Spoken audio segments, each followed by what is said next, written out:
அன்பர்களே வணக்கம். 2025ஆம் வருடத்திற்கான பலன்களை நாம் பார்க்க போகிறோம். மேஷ ராசி அன்பர்களுக்கு வணக்கம். 2025ஆம் வருடம், அதாவது உங்களுடைய 9வது ராசியில் புது வருடம் பிறக்கிறது. உங்களது 9வது ராசி தனுசு ராசியில் வருடம் பிறக்கிறது.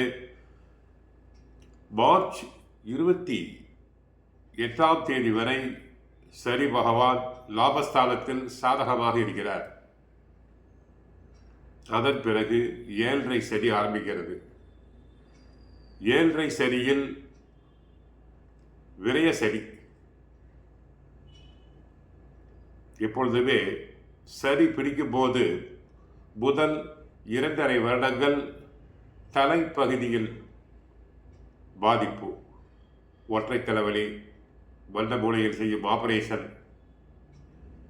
கண் காது மூக்கு பிரச்சனைகள் வரலாம். ஆக மேஷ ராசியினருக்கு முதலில் 2.5 வருடங்களுக்கு விரய சனி எதிர்பாராத வகையில் திடீரென்று செலவாகும். அடுத்து மே மாதம் 15ஆம் தேதி குரு பயிற்சி உண்டாகிறது. மே 14 வரை குரு பகவான் 2ஆம் இடத்தில் தன குடும்ப வாக்குஸ்தானத்திலிருந்து சாதகமாக இருக்கிறார். அதன் பிறகு 3ஆம் இடத்துக்கு செல்கிறார். பண வகையில் கவனமாக இருக்க வேண்டும். சிலருக்கு வீடு மாற்றம், தொழில் மாற்றம் உண்டாகும். மே 18ஆம் தேதி ராகு பகவான் தற்சமயம் விரயத்தில் இருக்கிறார். உடல்நல குறைவோ உடல்நல அசௌகரியம் அனைத்தும் இருக்கும். அவர் லாபஸ்தானம் செல்கிறார். நல்லதுதான். குரு மிதுன ராசியில் அமர்ந்து அந்த ராகுவை பார்க்கிறார். சிலர் வெளிநாடு செல்லலாம், வெளிநாட்டு ஒப்பந்தங்கள் வரலாம். கேது பகவான் 5இல் இருக்கிறார். பிள்ளைகளை பற்றிய மனக்கவலைகள் வந்து போகும். புத்திஸ்தானம். மேஷ ராசியினர் சில சமயங்களில் தங்களை தாங்களே குழப்பிக் கொள்கிறீர்கள். தங்களை யாரும் குழப்ப வேண்டிய அவசியமில்லை.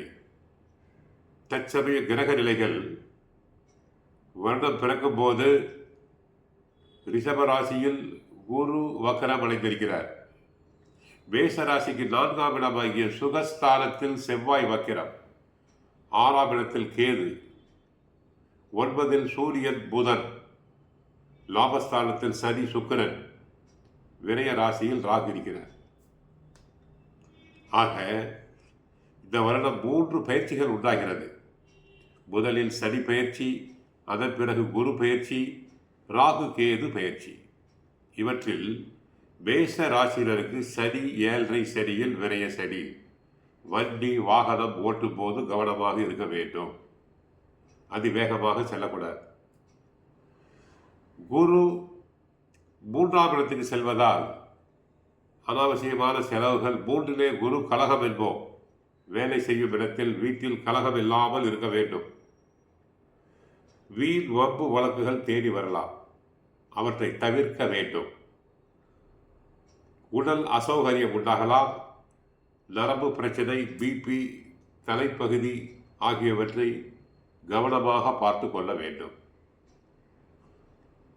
முடிந்தால் கந்த சஷ்டி தினமும் பாராயணம் செய்யுங்கள். 7.5 சனியில் விரய சனி, 7.5 சனி ஆரம்பிக்கப் போகிறது.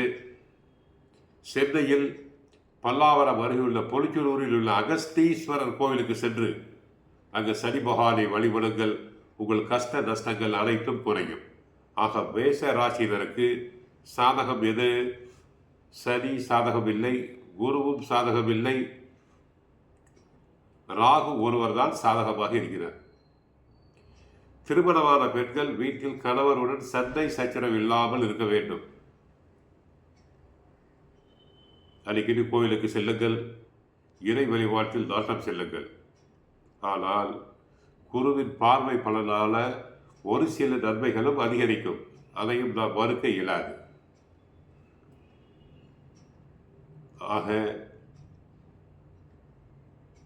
சனிக்கு வயதை விட, உதாரணமாக 30 வயது என்றால் ஒரு மிளகு சேர்த்து 31 மிளகு ஜவுளிக்கடையில் துணி வாங்கி, சிவப்பு துணி வாங்கி அதில் வயதை விட ஒரு மிளகு சேர்த்து வைத்து சனிக்கிழமை கால பைரவருக்கு நெய் தீபம் ஏற்றுங்கள்.